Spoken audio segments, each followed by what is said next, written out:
લક્ષ્ય ન્યૂઝ, એક નજર, એક લક્ષ્ય.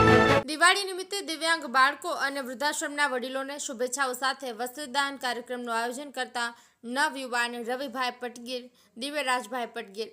જીવન સ્મૃતિ મંદબુદ્ધિના બાળકોની તાલીમ શાળા વઢવાણ ખાતે દિવાળીના મહાપર્વ નિમિત્તે સૌને નવા કપડાં ખરીદવા અને પહેરવાની ઈચ્છા તમન્ના હોય છે, તે સ્વાભાવિક છે. ત્યારે સમાજથી તિરસ્કૃત એવા માનસિક દિવ્યાંગ બાળકો, અનાથ બાળકો, અંધ, મૂકબધિર બાળકો, વિધવા બહેનો તથા વૃદ્ધાશ્રમના વડીલો પણ દિવાળી ખૂબ ઉલ્લાસપૂર્વક ઉજવે તેવા શુભાશયથી સુરેન્દ્રનગર શહેરની દિવ્યાંગો, અનાથ બાળકો, મનોદિવ્યાંગ બાળકો, શેલ્ટર હોમ, ઓબ્ઝર્વેશન હોમના બાળકો, બાલિકાઓ તથા વિવિધ વૃદ્ધાશ્રમમાં રહેતા વૃદ્ધ વડીલજનોને નવા કપડાને જોડ અર્પણ કરી તેઓના ચહેરા ઉપર ખુશીઓ લાવી દિવાળી પર્વની ખરા અર્થમાં ઉજવણી સુરેન્દ્રનગરના સેવાભાવી નવયુવાન રવિભાઈ ભૂપતભાઈ પટગીર, દિવ્યરાજભાઈ પટગીરે આપી દિવાળી પર્વને ઉલ્લાસિત કરવાનું ઉમદા કાર્ય કર્યું છે.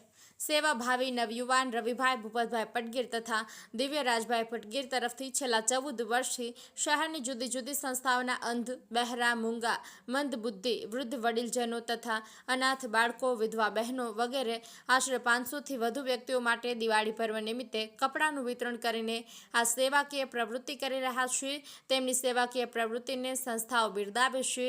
આ કાર્યક્રમનું મુખ્ય ઉદ્દેશ્ય તે હતું કે જીવનના દરેક તબક્કે માનવીને સમાન પ્રેમ અને આદર મળે અને આવા પ્રયત્નો દ્વારા સમાજમાં સુખ અને એકતા પ્રસરે. દીપાવલીના આ ઉજવણીના પ્રસંગે બાળકો અને વડીલોના ચહેરા પર જોવા મળેલી ખુશી દર્શાવતી હતી કે આ પ્રકારના માનવતાના કાર્યો કેવી રીતે સામાજિક સુખ અને માનવ પ્રેમને ઉજાગર કરતી હતી.